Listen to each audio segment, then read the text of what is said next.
मौलाना सरदार अहमद साहब रहमतुल्लाह अलैह के पास ना एक बूढ़ी अम्मा अपना बेटा छोड़ गई।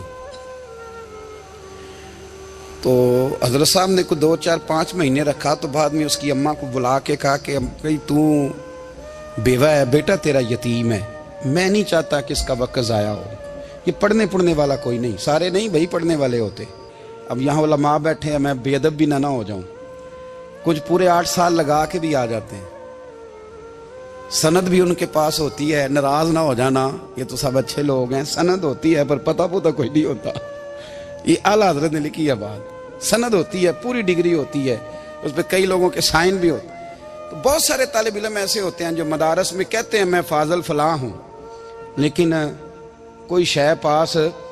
तो मौलाना सरदार अहमद साहब मुहद्दिस आज़म पाकिस्तान रहमतुल्लाह अलैह उस बूढ़ी को कहने लगे तेरा बेटा कुंद देना है, पढ़ना पढ़ाना इसने कुछ भी नहीं।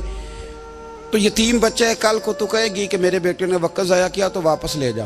बूढ़ी अम्मा रोने लग गई, कहने लगी मैं पढ़ाने तो नहीं लाई थी, मैं तो आपको रब का वली समझती हूँ, मैं तो नौकरी कराने लाई थी। नौकरी हजरत अनस बिन मालिक कहते हैं मेरी अम्मा भी हुजूर की बारगाह में दे गई थी। तो हुजूर की बारगाह में ये नहीं कहा था कि या रसूलल्लाह पढ़ा दें, हाँ हाँ मैं जिम्मेदारी से बात कर रहा हूँ। ये नहीं कहा था हुजूर मुजाहिद बना दें, ये थोड़ी कहा था कि या रसूल अल्लाह सल्लल्लाहु ताला अलैहि वसल्लम से मुफस्सिर मुहद्दिस मुहक्किक मुफ्ती बना दें। हजरत अनस की अम्मा कह गई थी सोनिया जब तक ये रहेगा ना आपकी नौकरी करेगा, ये घर के काम काज करेगा, ड्यूटी करेगा, हुजूर ये आपकी नौकरी करेगा। तो मेरे महबूब ने फिर दुआ कर दी, अल्लाह इसे बरकत अता फरमा। तुम समझता है खिदमत वाला खाली रह जाता है? जितना जायका खिदमत वाले को मिलता है, जो उसके नसीब में आता है, वो किसी का नसीब कहां भाई। हजरत अनस कहते हैं हुजूर ने दुआ कर दी, बरकत की। मुझे तो खेती बाड़ी आती भी नहीं थी, पर लोगों के बाग में साल में 1 दफा फल लगता था, मेरे बाग में 2 दफा लगता था। हुजूर ने दुआ कर दी अल्लाह इसे औलाद दे। फरमाते हैं मेरे बेटे, मेरे पोते, मेरे नवासे, मेरी बेटियां, फरमाते हैं मैं जिंदा हूं और मेरी 100 औलादे मौजूद हैं। परेशान हो गया 100 सुन के बच्चे 2 ही अच्छे, 100 औलादे मेरी मौजूद हैं। हजरत अनस बिन मौलाना सरदार अहमद साहब के पास ना छोड़ गई बच्चा, कहने लगी हजरत जी मैं को पढ़ाने के लिए थोड़ा छोड़ गई हूँ, मैं तो इसलिए छोड़ के गई हूँ कि आप मेहरबानी करें, खिदमत कराएं। तो हजरत जी कहने लगे कोई ऐसा काम ही नहीं, खिदमत वाला क्या कराऊं। कहने लगी पट्ठे पवा लिया करो जी। हूँ लड़ पेंदे ने, कहने ने बच्चे काम कर दें मदरसे का। हालांकि अब कहाँ बच्चे काम करते हैं, अब तो गुजर गया दौर, अब तो बच्चे काम कराते हैं। अब बच्चे भी नाराज हो रहे हैं, घूर घूर के देख रहे हैं। सही पह रहा हूँ आपको, बच्चे काम कराते हैं, बच्चे कहाँ काम करते। कहने लगी ये चारा डाले करेगा आपकी भैंसों को। तो हजरत ने उसको कहा कि बीबी चारा मेरी भैंसों को डालने के लिए मैंने बंदा रखा हुआ है, तो तू जा ले जा। कहने लगी हाथ बांध के हुजूर मेहरबानी करें रख ले, चारा डालेगा। और पुत्र तवज्जो से चारा डालना हजरत की भैंसों को। रोने लगी, हजरत ने रख लिया, महीने का खर्चा भी देते। शाम को ना वो सारा दिन काम करता, शाम को आके पैरों में भी बैठ जाता, हजरत जी लाएं तेल थोड़ा सा, पैर ना दबा दूं। 8 साल साथ वाले पढ़ते रहे, ये बेचारा नौकरी करता रहा। मेरा रूप भी नहीं ते मेरा रंग भी नहीं, और मैनू यार मनान दा टंग भी नहीं। कभी कभी ना हजरत बिलाल हबशी फारग होते ना, तो नबी पाक की बारगाह में अर्ज करते हुजूर कोई काम तो नहीं, सारे हो गए, हुजूर जाऊं जरा, चले जाते। एक दिन सलमान फारसी कहने लगे या रसूलल्लाह ये बिलाल कहाँ जाता है। फरमाया जा देख के तो आ। हजरत सलमान वापस आए तो आके रोने लगे, कहने लगे सोनिया जब यहाँ से जाता है ना तो जाके सैयदा फातिमा की चक्की पीसनी शुरू कर देते, बीबी साहबा के काम करने लगता है, घर में जाके असनैन की ड्यूटी करता है, वहां भी काम यहाँ भी काम। वो चारा डालता रहा, उसने चारा डाला। हजरत मुहद्दिस आज़म की भैंसों को दस्तारे फजीलत का वक्त आ गया, सारे पगड़ियां सजा के आ गए, आज दस्तार होगी। ये ना पीछे होके बैठ गया, चूंकि पढ़ा ही नहीं था तो दस्तार काहे की, दस्तार तो उसकी जो पढ़ेगा। हमने तो पढ़ा ही नहीं, हमने तो यार पढ़ा, घर पढ़ा, ड्यूटी करी। हजरत मुहद्दिस आज़म रहमतुल्लाह अलैह के यहाँ जब ऐलान होने लगा ना कि अब दस्तार होगी, तो हजरत ने पहला ऐलान उसका फरमाया। तो मजा वाला बंदा कपड़े भी कदी कदी बदलता है ना, वो कहते जिस हाल में भी था मैं पलट के देखने लगा कि पढ़ा पढ़ाया तो है, कोई शय नहीं। तो ये माजरा क्या है, पीछे से उठ के आए तो कहते हैं बाकियों की दस्तार किसी आलिम ने की, किसी सूफी ने की, लेकिन ये भैंसों को चारा डालने वाला जब आया तो मुहद्दिस आदम ने फरमाया पगड़ी के बाल को कोई हाथ ना लगाए, ये सारी दस्तार मैंने करनी है। और फरमाते हैं हजरत बाल भी देते जाते थे और आंसू भी बहाते जाते थे, माथा भी चूमते थे और फरमाते थे दस्तार के बाद चला तो नहीं जाएगा यार, मुझे तो इबादत भी नहीं रह गई, मुझे तो चाबियों को भी नहीं पता कौन सी कहाँ रहती है, जाएगा तो नहीं तू? तो रो पड़ा, कहने लगा सोने जाए तो वो जिसके पल्ले कुछ है हो, आता जाता तो है कुछ नहीं, मुझे किसने रखना है, मैंने कहाँ जाना है, इधर कहाँ, तो इधर ही रहूंगा। वो उस तालिब इल्म के सारे उस्ताद भाई कहते हैं उसने दस्तार कराई, पढ़ा पढ़ाया कुछ नहीं, पर जो मसला अड़ जाता था ना, वो जो अड़ जाता था ना, वो जाके उससे पूछते थे तो किताबें खोलने की जरूरत नहीं पड़ती थी। मौलाना अमजद अली साहब आजमी रहमतुल्लाह अलैह फरमाते हैं यकदम आला हजरत का दरवाजा खुला, ये भी मेरे आला हजरत की जिंदगी है, इसे भी देख, यकदम दरवाजा खुला तो बूढ़े इमाम के पैरों में जूता कोई नहीं और आला हजरत सर पट दौड़े। मैं करीब गया, मैंने कहा हुजूर मैं सदके जाऊं, कहां जा रहे हो? कहने लगे किसी ने बताया मेरा मुर्शद का बेटा रेलवे स्टेशन से गुजरने वाला है, अमजद अली देर न कर यार, कहीं शहजादा नाराज ना हो जाए, मेरे मुर्शद का बेटा, मेरे शेख का पोता, यार जरा जल्दी कर। कहते हैं आला हजरत दौड़े रेलवे स्टेशन पे, उन्हें अगर फतवे लिखने आते थे किल के रजा है खंजरे खूंखार बरकबार, तो वो ये भी कहा करते थे कैसे आकाओं का बंदा हूं रजा, बोल बाले मेरी सरकारों के। दौड़े गए रेलवे स्टेशन पे और बूढ़े शेख सदरुल शरिया कहते हैं मैंने कहा हुजूर मैं ना चला जाऊं? कहने लगे ना पुत्र, मैंने बड़ा नमक खाया उस घर का, मैंने बड़ी नौकरी करी है, मेरी अपनी ड्यूटी है, तुम्हारी तो नहीं ना। मेरे शेख फरमाते रेलवे स्टेशन पे हजरत खड़े हैं तो एक मुसाफिर उतरता, उसके करीब जाते अदब से सलाम लेते तो कहते मारेरा शरीफ से तो नहीं कोई आया? कहते वो मुसाफिर गुजर जाता, दूसरा आता तो फिर करीब जाते, कहते वो उसके आस्थाने से तो नहीं आए, उधर से तो नहीं कोई आया।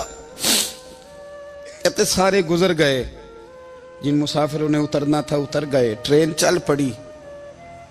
तो मैंने कहा हुजूर किसी ने आपको गलत इत्तला दी थी, शहजादे तो आए नहीं। कहने लगे यार इत्तला गलत थी या ठीक थी, पर यहाँ तक आने का मजा बड़ा है। आप समझ सकते हैं आला हजरत के दो बेटे हैं, हुज्जतुल इस्लाम मौलाना हामिद रजा खान साहब और मुफ्ती आज़म आलम इस्लाम, दोनों शहजादे इतने बड़े शहजादे थे कि दोनों अपने अपने वक्त के सबसे बड़े मुफ्ती हुए। ये भी तो मेरे आला हजरत है ना, इसको भी तो जरा समझो ना। खुशकी और फिर खुशकी और फिर खुशकी। एक दिन पीर साहब ने कहा, नूरी मियाँ साहब, क्या अहमद रजा यार वो भैंसें रखी हुई हैं तो उनको ना गीदड़ आके तंग करते हैं, तो दो कुत्ते मिल जाए ना कभी, तो चलो रात को पहरेदारी करेंगे, दो कुत्ते मिल जाएं। मैं अक्सर सोचता हूँ कि आला हजरत तो आलिम थे, उनका कुत्तों से क्या लेना देना।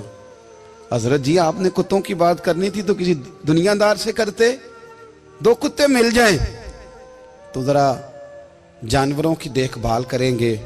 फरमाया हुजूर सवेरे ही आ जाएंगे। भाई आपका तो ये शुगर ही नहीं, तो आप कहां से लाएंगे? दिन चढ़ा तो दोनों बेटों के गले में रस्सियां डाली। आला हजरत को सिर्फ आप फतवे की रोशनी में देखते हैं, आपको उस शख्स के दर्द का नहीं पता, उसके जायके का नहीं पता, वो किस स्टेज का आदमी है, स्टेटस क्या है तरीकत में, शरीयत में, इश्क में। दोनों शहजादों के गलों में रस्सियां और पकड़ा हुआ है। तो नूरी मियाँ साहब कहते हैं मैं चारपाई पे बैठा था तो नीचे बिठाल दिए दोनों बच्चे, मैं उठ के खड़ा हो गया। मैंने कहा मौलाना ये क्या? कहने लगे हुजूर ड्यूटी भी करेंगे और रोटी भी नहीं मांगेंगे। जिन्हां तना विच इश्क न रचिया कुत्ते ना थी चंगे, मालक देकर राखी कर दे साबर भुखे नंगे। किधर गया ज़ौक़, किधर गया वो दर्द? और फिर जब बारी आई रसूलुल्लाह के प्यार की, जब बारी आई नबी पाक की मोहब्बत की, तो फिर फाजिल बरेलवी का कद अगर लिखने में कमाल है ना, तो महबूब के प्यार करने में भी कमाल है। उन्होंने ना सारी जिंदगी, यानी सारी जिंदगी ये कह के गुजार दी कि इश्क तेरे सदके जलने से छुटे सस्ते, जो आग बुझा देगी वो आग लगाई है। एक सैयद साहब थे, मकान बन रहा था आला हजरत का, तो सामने ना बिल्कुल लाइब्रेरी थी। तो जब मकान बन रहा होता है तो तब सारे मिस्त्री मजदूर अंदर ही होते हैं, तो सबका आना जाना था, सब लोग आते जाते थे बिला झिझक। तो वो सैयद साहब भी एक दिन आ गए, सामने लाइब्रेरी में मिले, फिर चले गए। कुछ दिनों के बाद घर मुकम्मल हो गया, अब औरतें भी आ गईं। तो शाह जी को पता नहीं था, वो पुराना ही माहौल समझ के ना, मौलाना जफरुद्दीन बिहारी कहते हैं पुराना ही माहौल समझ के तो अंदर आ गए। और जैसे ही अंदर दाखिल हुए, सामने घर की औरतें देखी, तो शाह जी माजरत माजरत माजरत करते परेशान हो गए।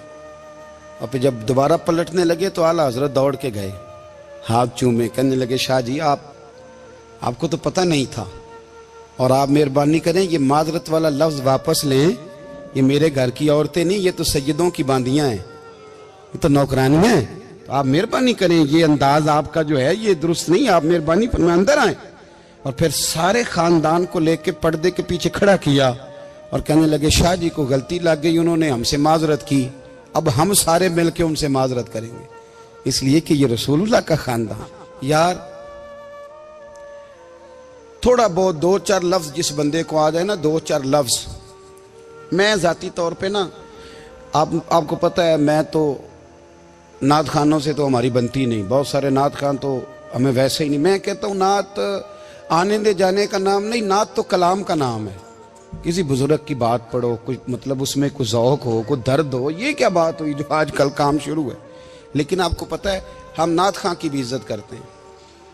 मैं जिस नात खां से नात सुनता हूँ, मैं दिल की कल्ब की गहराई से उसका हया करता हूँ, मैं इकराम करता हूँ, अल्लाह जानता, मैं एहसास देता हूँ, इसलिए कि मैं समझता हूँ ये जब बोलता है ना तो मुझे मदीने वाले की याद आती है, ये नबी करीम की याद दिलाता है, तो इसका एहसास है। आला हजरत फाजिल बरेलवी रहमतुल्लाह ताला अलैह ने नबी करीम से मोहब्बत की और हुजूर सैयद आलम सल्लल्लाहु अलैहि वसल्लम से ताल्लुक़ रखने वाली हर शय से मोहब्बत की। उन्होंने अपने ज़ौक़ को कभी फीका नहीं पड़ने दिया। सारी ज़िंदगी रसूलुल्लाह सल्लल्लाहु अलैहि वसल्लम का प्यार। थोड़े दो चार लफ्ज़ मेरी तरह किसी शख्स को आ जाएं तो वो अदब अदाब के दायरों से निकल जाता है। वो हर चीज़ को किलो काल के जायके में रखता है। इसलिए मुल्ला रूमी फरमाया करते थे, सेठ आदमी हो ना, जेब में पैसे हो तो उसका पीर कोई नहीं होता। अगर कोई ओहदा मिल जाए, बंदा किसी दर्जे पे पहुंच जाए तो उस बंदे का भी मुर्शद है, और अगर चार लफ्ज़ पढ़ जाए तो अक्सर मेरी तरह के बंदे खलीफे होते हैं, मुरीद नहीं होते। नाराज तो नहीं हो गए आप लोग? मेरी तरह के लोग ना खलीफे होते हैं, बताते हैं 14 जगह का खलीफा हूं तो सवाल ये है कि गुलाम किसका है? मेरी खिलाफ थे। ओ खुदा के बंदे, गुलामी असल चीज है। आला हजरत फाजिल बरेलवी रहमतुल्लाह ताला अलैह ना लोगों से पूछते, जब कोई मदीने से आता, मक्के से आता, हज करके आता, तो पूछते मदीने गए थे? सदरुल शरिया रहमतुल्लाह अलैह फरमाते हैं, किसी ने कान में आके कहा हुजूर वो मोची हज करके आया। पक्की बात है हुजूर? हाँ। फरमाया चलो चलें। हजरत जी वो लिखना नहीं, तो मैं आके देखते हैं। हजरत मेहमान, ओए आके देखते हैं। कहते दौड़ने लगे, वो जूते गांठ रहा था।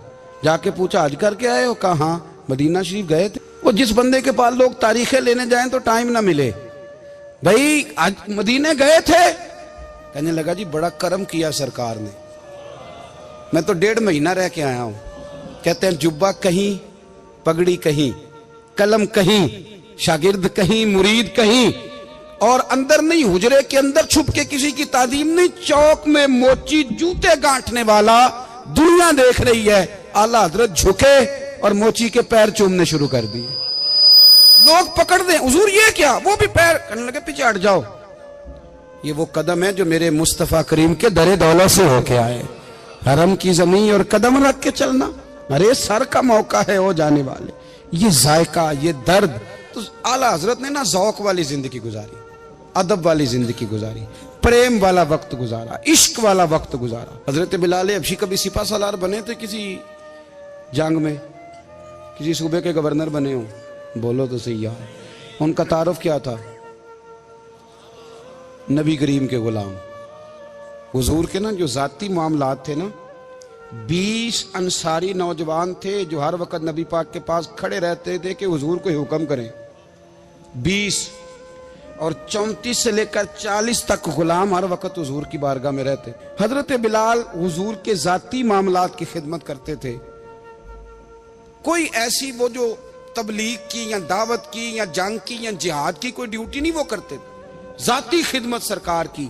हजरत उमर फारूक वो शख्स हैं कि जिन्होंने कभी किसी बंदे को खातर में नहीं लाए वो, लेकिन जब हजरत बिलाल आते थे ना तो जनाब उमर उठ के खड़े होते थे, कुर्सी छोड़ते थे और फिर एक नारा लगाते थे, कहते थे या बिलाल अंता सैयदुना, बिलाल तू हमारा सरदार है यार, तू हमारा। यानी इश्क का ज़ौक पूरा करना उन्हें भी आता था। इसलिए मेरा मशवरा है, मेरी राय है, और जो मेरा हुक्म मानने वाले हैं उनके लिए मेरा हुक्म है कि ज़ौक ना कभी भी ख़राब करना, कभी भी ना ज़ौक ना ख़राब करना, अपना लुत्फ़। मैंने कई दफ़ा, मैं पहली दफ़ा मदीना शरीफ हाज़िर हुआ तो एक बाबा जी मेरे आगे आगे थे, तो उनको ना धक्के मार रहा था। वो सामने खड़े होते हैं ना, अल्लाह खैर फरमाए, अपनी अपनी ड्यूटियां ना, उनकी भी एक ड्यूटी है ना जी।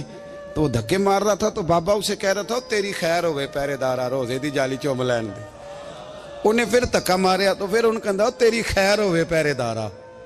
मैंने, वो बिल्कुल अनपढ़ बाबा जी थे पर मुझे उन्होंने बहुत बड़ी बात समझा दी, मैंने उनसे बड़ा सीखा, मिंबर पे जिक्र कर रहा हूं।